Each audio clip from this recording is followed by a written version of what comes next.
ये भारतीय जनता पार्टी के कुटिल बुद्धि वाले नरेंद्र मोदी और एक जो भैंसासुर है गुजरात का तड़ीपार गुंडा अमित शाह, जिसने नोटबंदी में 1 लाख करोड़ रुपए कमाया नोट बदल करके।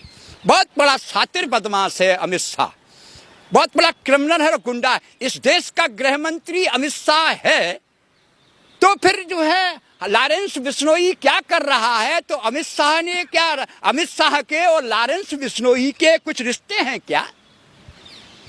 एक प्रधानमंत्री और गृह मंत्री को आप ऐसे शब्दों से बोल रहे हैं? अरे संविधान की मर्यादा ये जो है अभिव्यक्ति की आजादी है, ये मैं नहीं कह रहा। आज से 10-15 वर्ष पहले इनको तड़ी पार किया गया था, इसीलिए अमित शाह तड़ी पार गुंडा है। ये उस काल के अखबार और मीडिया कह रही थी, मैं उस अखबार और मीडिया की बात को फिर दोहरा रहा हूं। गुजरात का तड़ी पार गुंडा है अमित शाह। मतलब बाबा सिद्दीक की हत्या के पीछे मोदी जी अमित शाह जी का हाथ है। ये अमित शाह सबसे बड़ा क्रिमिनल है भारतीय जनता पार्टी के अंदर। अगर सबसे बड़ा अपराधी है तो ये अमित शाह है।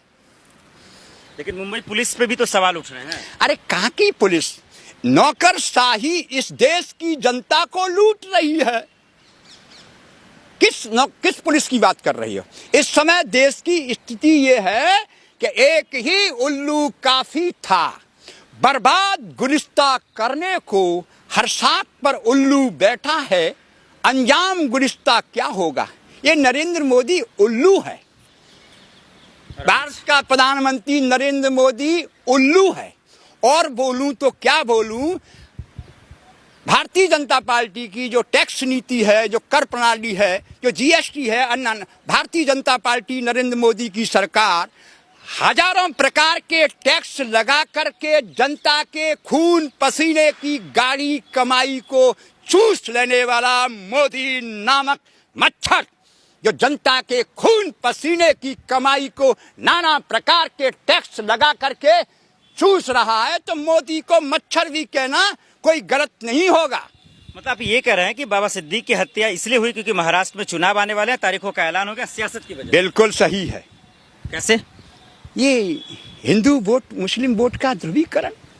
महाराष्ट्र में हिंदू मुसलमान कैसे हो गया? देखिए, इनका तो जो है एक ही लक्ष्य है कि मुसलमान हिंदुस्तान में कहीं भी है उसको मारो और हमको हिंदी संतति मिलेगी।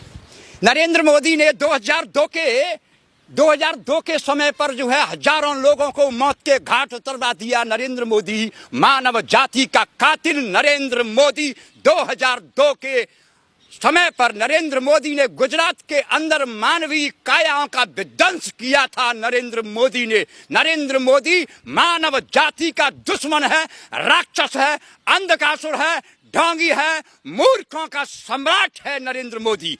क्योंकि नरेंद्र मोदी राम की बात करता है तो राम घट घट में है। यहाँ पर रामचरितमानस का चौपाई है। नरेंद्र मोदी सुन ले, तेरे कान अगर खुले हों तो। बड़े भाग मानस तन पावा, सुर दुर्लभ सदग्रंथन गावा। ये मानव का शरीर देवताओं के लिए दुर्लभ है। ऐसे मानव शरीरों का संहार 2002 में नरेंद्र मोदी ने करवाया। और तो और एक ब्राह्मण था जिसका नाम था, जो भारतीय जनता पार्टी का गृह मंत्री भी था, हरेन पांड्या। हरेन पांड्या के कत्ल किसने करवाया? मैं उस पे आऊँ, लेकिन आखिर में ये बता दिए, वक्त की कमी है, शाम का वक्त हो रहा है, तो बाबा सिद्दीक की जो हत्या हुई उस लिहाज से आप ये कह रहे हैं कि देवेंद्र फडणवीस, चाहे फिर एकनाथ शिंदे और अमित शाह जी, सबको इस्तीफा दे देना चाहिए? जो भी न्याय की नीति की अन्याय के खिलाफ खड़ा होगा उसे तड़ी पार गुंडा अमित शाह मरवाएगा। अमित शाह ने ही इसे मरवाया है। बाबा सिद्दीकी को मरवाने वाला अमित शाह है। अमित शाह के तार लॉरेंस बिश्नोई से जुड़े हुए हैं और लॉरेंस बिश्नोई ने जिम्मेदारी ली है। और अमित सिद्दीक को इंसाफ कैसे मिलेगा? अभी देख, बात बताओ, पहले हुए दंगे तब इंसाफ किसी को नहीं मिला। इंसाफ जब मिलेगा जब अंधकासुर नरेंद्र मोदी दिल्ली की कुर्सी पर नहीं होगा, जब लोगों को न्याय मिलेगा। हिंदुस्तान के अंदर गरीब आदमी को न्यायपालिका में न्याय नहीं मिलता क्योंकि गरीब के पास पैसा नहीं है। हिंदुस्तान की समूची न्यायपालिकाएं गरीबों को न्याय नहीं मिलता क्योंकि गरीब के पास पैसा नहीं है। जिनके पास पैसा होता है वो वकीलों को अधिक से अधिक पैसा दे करके वकील अपनी बौद्धिक तर्कों के आधार पर गरीब इस देश के अंदर न्याय से वंचित रहता है। इसीलिए राहुल गांधी ने इस देश के अंदर न्याय यात्रा निकाली थी, उसका यही लक्ष्य था। बहुत शुक्रिया। जय श्री राम।